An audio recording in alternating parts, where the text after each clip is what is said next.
Hola, ¿qué tal chicos? El día de hoy les voy a hablar del primer tema de la materia de bioquímica, en la que les voy a explicar cada una de las biomoléculas, tratando de hacerlo muy sencillo y fácil de entender.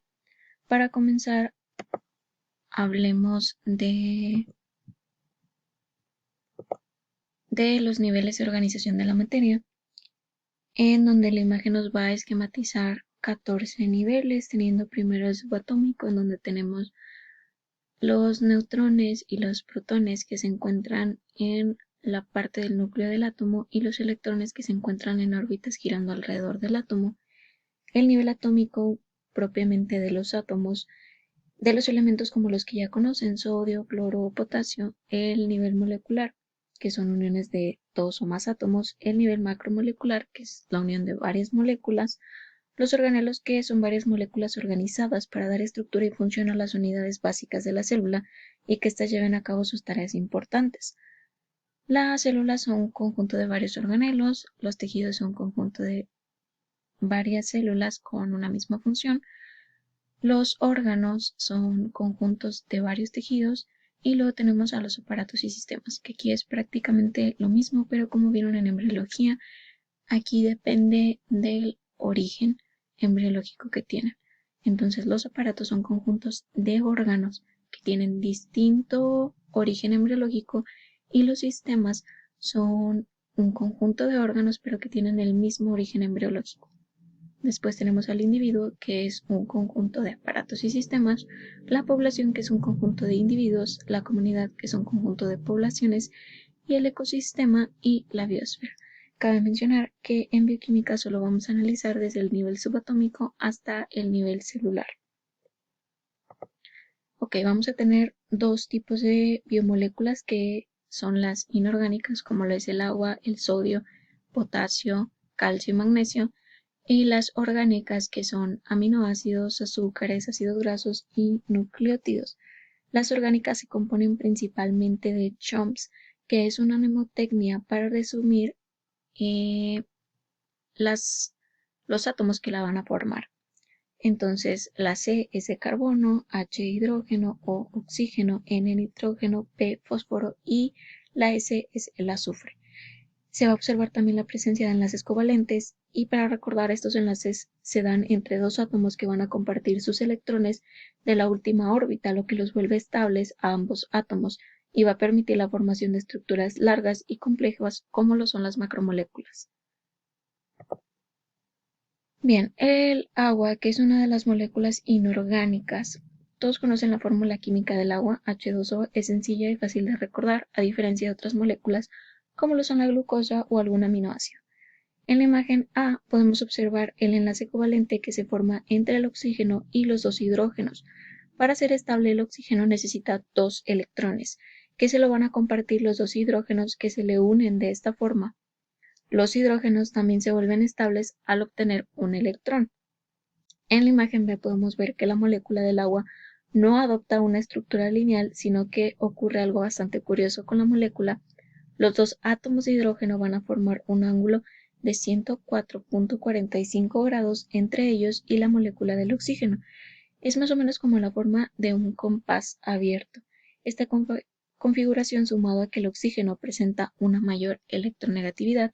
¿Y qué es la electronegatividad? Esta es una característica de un átomo de poder atraer los electrones hacia su órbita cuando se forma un enlace covalente. Esto va a permitir que la molécula del agua sea polar, siendo el oxígeno el polo negativo y los hidrógenos los polos positivos. La polaridad le va a permitir a la molécula unirse con hasta otras 4 moléculas, y los enlaces que se van a dar son puentes de hidrógeno, que esto es más una atracción de cargas. Entonces se va a dar entre el polo positivo, que sería un hidrógeno, y el oxígeno, que es el polo negativo de otra molécula. El agua es el principal disolvente de muchas sustancias, y de acuerdo a esto les explicaré tres conceptos importantes para el resto del curso. Una molécula hidrófoba es aquella que no se puede disolver en el agua, por lo tanto digamos que le tiene miedo al agua. El ejemplo más claro es el del aceite. Los lípidos no se disuelven en el agua debido a que son moléculas no polares, por lo tanto el agua no los puede disolver, ya que el agua es una molécula polar. El concepto de hidrófilo esta sustancia sí se puede disolver en el agua, entonces le gusta el agua. Y un ejemplo sería la sal de mesa que todos conocen, que es sal yodada o yoduro de sodio, que es una molécula polar que va a ser muy fácil de disolver en el agua y va a poder mezclarse con ella. Por último, anfipático, esta tiene ambas características, es tanto hidrófoba como hidrófila, y el ejemplo más claro es el de la membrana celular, que se le llama también una bicapa lipídica.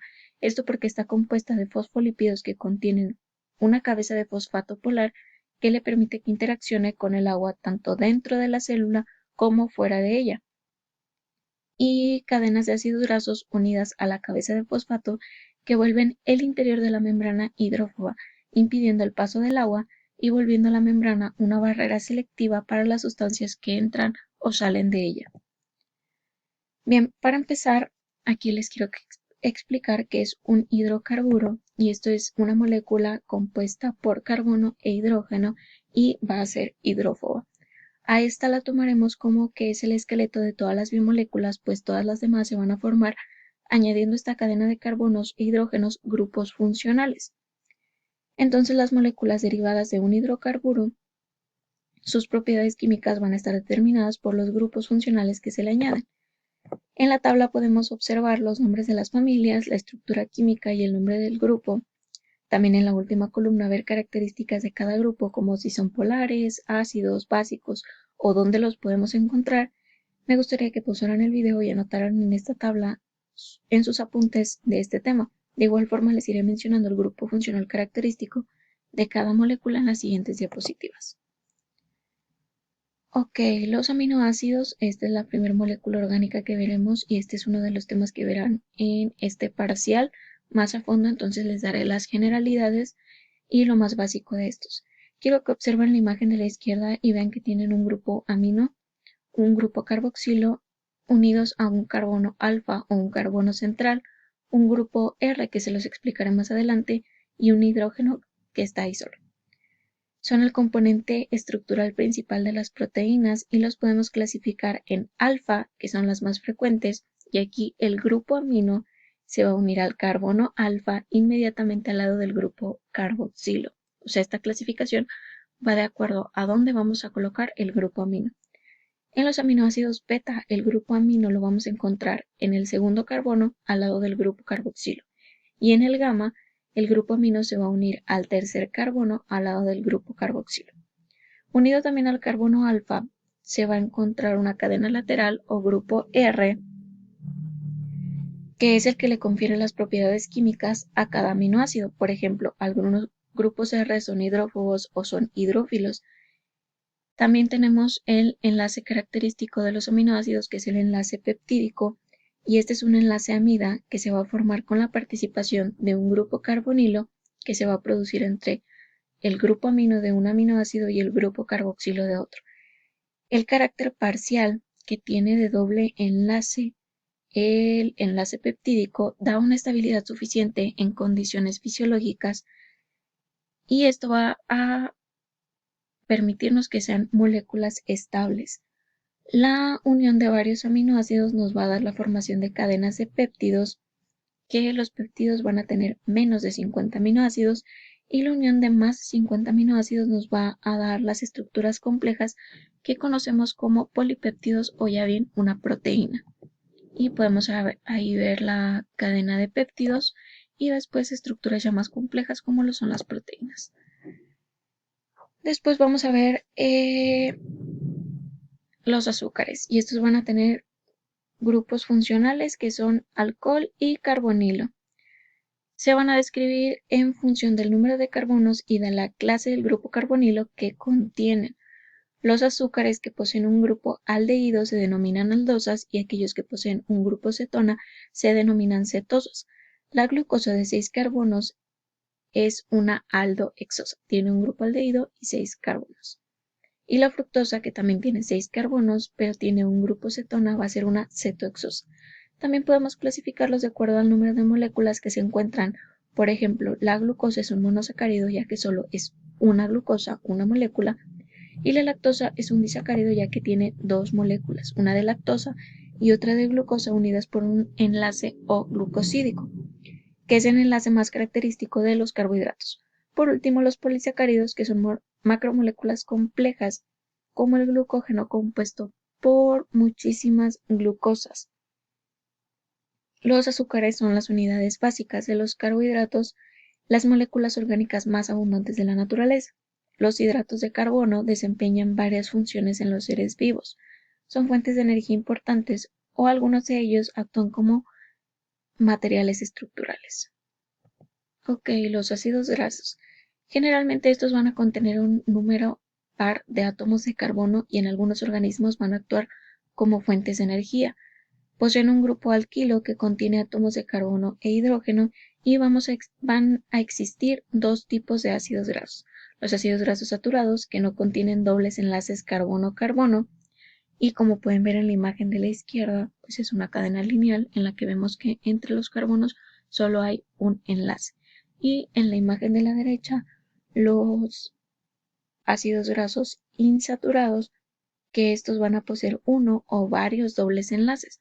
Como podemos ver, es una cadena en la que en un punto, casi a la mitad, vamos a observar que dos carbonos mantienen un doble enlace.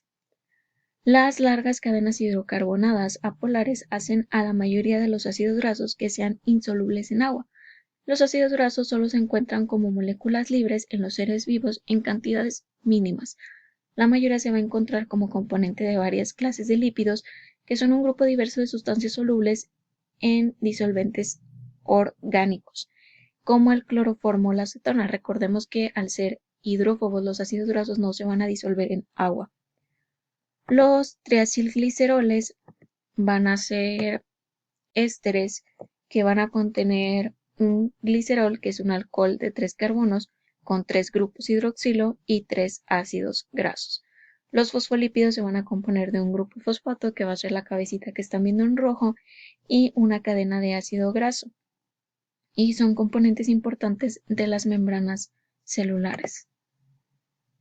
Y por último, la última biomolécula, que son los nucleótidos. Estos van a contener 3 componentes: un azúcar de 5 carbonos, ya sea ribosa o desoxirribosa, una base nitrogenada y uno o varios grupos fosfato. Hay 2 clases de bases, que son las purinas y las pirimidinas. Los nucleótidos van a participar en una gran variedad de reacciones de biosíntesis y de generación de energía, como lo es generar el ATP. Sin embargo, la función más importante de los nucleótidos es actuar como bloques de construcción en los ácidos nucleicos. En una molécula de ácido nucleico, los nucleótidos están ligados por enlaces fosfodiéster. Este es el enlace característico de los nucleótidos, para formar largas cadenas de polinucleótidos. Hay 2 clases de ácido nucleico, como lo son el ADN, que es el depositario de la información genética. Su estructura es la de una doble hélice. Además de la desoxirribosa y el fosfato, el ADN contiene 4 clases de bases: las purinas, adenina y guanina, y las pirimidinas, que son timina y citosina. La doble hélice se va a formar por el apareamiento complementario entre las bases mediante la formación de enlaces de hidrógeno. Y pues ya les había explicado que un enlace de hidrógeno es una fuerza de atracción entre el hidrógeno y átomos electronegativos como el oxígeno o el nitrógeno. La adenina se va a parear con la timina y la guanina con la citosina. Después tenemos al ARN, que es el otro ácido nucleico, que este va a contener el azúcar ribosa y la base uracilo en lugar de la timina. En el ARN, como en el ADN, los nucleótidos están unidos por enlaces fosfodiéster y el ARN es de cadena sencilla. Existen 3 clases principales, como lo son el ARN mensajero, el ARN ribosómico y el ARN de transferencia. Y con esto acabaríamos la clase de biomoléculas y muchas gracias.